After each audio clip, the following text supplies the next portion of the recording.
Alright, ngikubingelele ke mthando wezemidlalo ngalesi sikhathi ngibingelele kuphi nakuphi la ubule khona ke makuthi usuku lakho lokuqala ukuyona ke le channel ngicela kwenze kanje like i-video usubscribe kwi-channel uphinde uciphe izi-notification bell ukuze uthole ama-notification ke uma kukhona ke i-video esiyifakayo bafethu.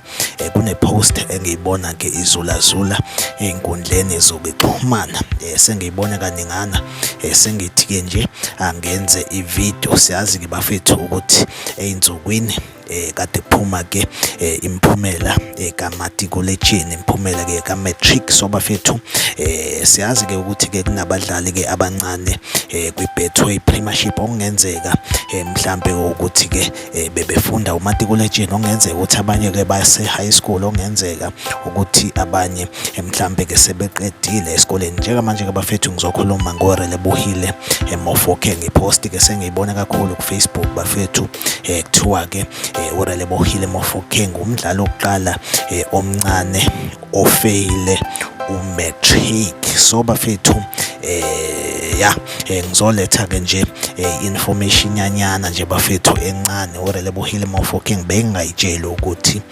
usafunda. So bafethu ke leya nto bafethu iyamanga ngisearch kahle bengazi, kodwa ke ngithe mangibona nje lama post ngathi no ake ngihluphe ngithi ukuyobheka bafethu. uRelebohile Mofokeng bengafundi umatric.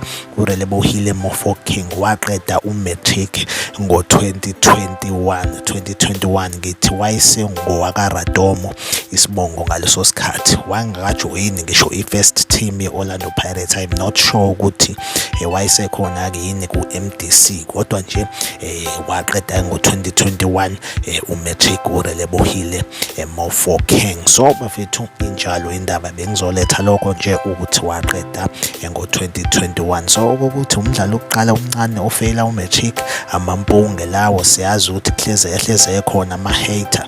So bafethu uRelebohile Mofokeng waqeda umatric ngo-2021 wawuphasa nje futhi.